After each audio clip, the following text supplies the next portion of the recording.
Ticket देता तो इस बार हनुमान बेनीवाल हार सकते थे।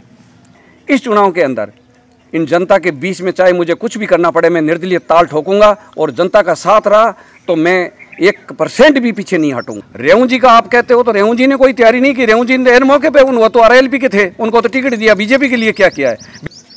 राजस्थान में एक बार फिर विधानसभा चुनाव की चौसर बिस्ती नजर आ रही है। जी हां, अब उपचुनाव को लेकर राजस्थान में एक बार फिर राजनीतिक गलियारों में चर्चाएं तेज होने लगी है। और राजस्थान में राजनीति की बात करें और नागौर जिले का नाम नहीं है तो राजस्थान की राजनीति अधूरी कह सकते हैं। और नागौर में भी सबसे हॉट सीट कही जाती है खींवसर विधानसभा में एक बार फिर उपचुनाव होने हैं, क्योंकि यहाँ से चुनाव जीते हनुमान बेनीवाल नागौर MP बनकर संसद में पहुँच चुके हैं। एक बार फिर खींवसर की सीट खाली हो चुकी है। और आपको बताएं कि 2008 से देखा जाए तो हनुमान बेनीवाल लगातार खींवसर सीट से जीतते जाए हैं।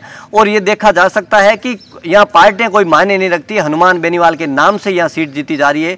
2008 से लगातार वो उपचुनाव में जीतते आए हैं, लेकिन इस बार चुनाव कहीं त्रिकोणीय से चतुष्कोणीय होता नजर आ रहा है। आज हमारे साथ एक ऐसी शख्सियत है जिनको खींवसर के सबसे बड़े भामाशाह के रूप में जाना जाता है। हमारे साथ भागीरथ जी डूडी हैं, तो ये भी एक बार फिर चुनाव मैदान में अपनी ताल ठोकने के लिए तैयार हैं। इन्होंने पिछली बार विधानसभा चुनाव में बीजेपी की तरफ से टिकट मांगने की दावेदारी की, लेकिन इनको टिकट नहीं मिल पाया। एक बार फिर ये चुनावी मैदान में है।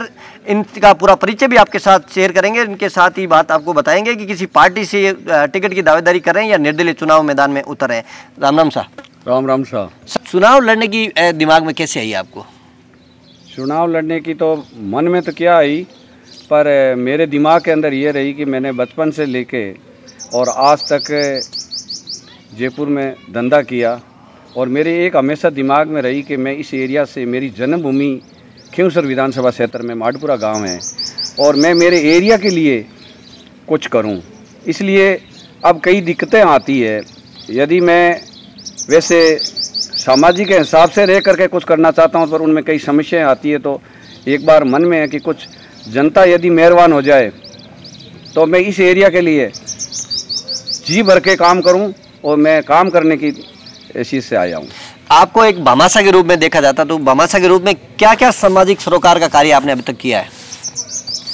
भामाशाह के रूप में तो मैं खैर क्या कहूँ कि मैं इतना बड़ा भामाशाह तो नहीं हूँ, पर मेरी सोच रहती है कि भाई जैसे कोई गरीब जो लोग हैं, किसी को हॉस्पिटल की सुविधा हो, चाहे पढ़ने वाले बच्चों के लिए हो या गेम खेलने वाले बच्चों के लिए जिसके साधन के उपलब्ध नहीं हो, तो उनके लिए मैं हमेशा आगे रहता हूँ। क्योंकि मेरी एक सोच है कि जो गरीब बच्चे अच्छे पढ़ने वाले हैं या अच्छे गेम में जाने वाले जिनमें टैलेंट है, और उन बच्चों का एक्चुअल में विकास रुक जाता है क्योंकि आर्थिक स्थिति कमज़ोर होने की वजह से। ऐसी स्थिति के अंदर मन में आती है कि अपने इस एरिया में अपन एक ऐसी व्यवस्था करें कि गरीब बच्चों को पढ़ाई लिखाई या अच्छे गेम में भेजना, ये चीज़ें करें। और उसके साथ साथ आगे उन बच्चों के लिए कहीं भी कहीं बात आती है तो वहाँ अपन खड़े रहें। लेकिन ये तो आप आर्थिक रूप से भी समर्थ है, तो ये बिना चुनाव लड़े बिना राजनीति में जाए भी कर सकते हैं, तो कहाँ जरूरत पड़ गई राजनीति में आने की आपको?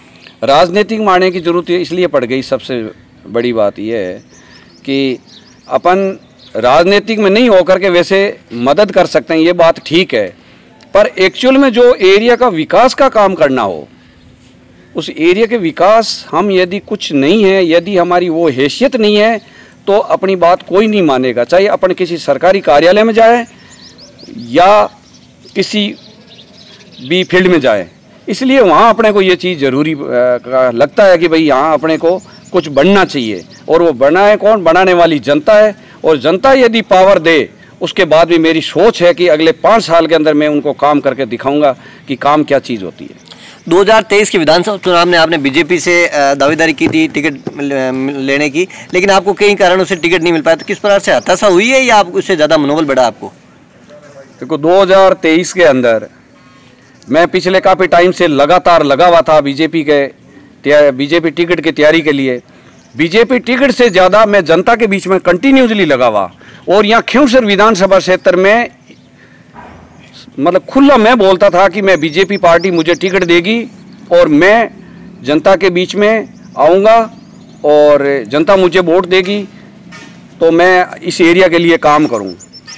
उसके बाद में मैंने कई प्रोग्राम भी किए हैं, गरीब मतलब जनता के बीच में भी मैं जाता, काम भी करवाता, जो मेरे से हो सकता इतनी मैंने मदद हेल्प की। उसके बाद में जैसे ही टाइम आया टिकट देने की बात, तो कुछ पॉलिटिक्स से हेवी हो गई, और वो पॉलिटिक्स इस तरीके की हेवी हो गई कि दूसरी पार्टी से किसी को आकर के या वो कैसे दब करके किसी भी स्थिति के अंदर जा करके उन्होंने अपना टिकट थंभा दिया, हमारे को नेगलेक्ट कर दिया। ठीक है, हम पार्टी के नाते उस टाइम में नहीं बोल पाए, और बोलना हमारा औचित्य भी नहीं है, क्योंकि पार्टी बड़ी होती है और पार्टी का जो निर्णय होता है वो निर्णय सबसे ज़्यादा सर्वोपरि है। पर आखिर में उस दिन से लेकर के आज तक, चाहे वो एमपी का चुनाव भी हुआ हो, इन लोगों ने हमेशा नज़रअंदाज करते रहे, वो अपने आप को धुरंधर समझते रहे। ऐसी परिस्थिति के अंदर आज मुझे लगता है कि मैं इस चुनाव के अंदर इन जनता के बीच में चाहे मुझे कुछ भी करना पड़े, मैं निर्दलीय ताल ठोकूंगा, और जनता का साथ रहा तो मैं 1% भी पीछे नहीं हटूंगा। तो अगर डूडी साहब आप कह रहे हैं कि पिछली बार बीजेपी ने जो स्थानीय कार्यकर्ता जो लंबे समय से बीजेपी के साथ जुड़े उनको टिकट नहीं दिया, रेवंत जी डांगा जो आरएलपी से ही आते हैं उनको टिकट दिया, उसके बावजूद ही वो 2000 से कम वोटों से आ रहे हैं, तो क्या आपका मानना है कि मजबूत जो पुराना कार्यकर्ता टिकट देता तो इस बार हनुमान महल में हार सकते थे? देखो, 2021 वोटों से जो रेवंत जी आ रहे हैं, ये काम पिछली बार जो था, लोगों के अंदर बीजेपी के प्रति भावना थी, क्योंकि हम लोगों ने पूरे लंबे टाइम तक तैयारी की है। रेवंत जी का आप कहते हो तो रेवंत जी ने कोई तैयारी नहीं की। रेवंत जी ने इन मौके पे वो तो आरएलपी के थे, उनको तो टिकट दिया। बीजेपी के लिए क्या किया है? बीजेपी के लिए जो 4-5 आदमी जो लगातार लगे हुए थे, उन्होंने किसी भी, सब लोगों ने फिर जैसे टिकट मिला, टिकट मिलने के बाद सब लोग मिल करके कंधे से कंधा मिला करके और सब साथ में जुड़े, और जुड़ करके जब ये 2021 का माइनस में रहे, वरना और ज़्यादा पीछे रहते।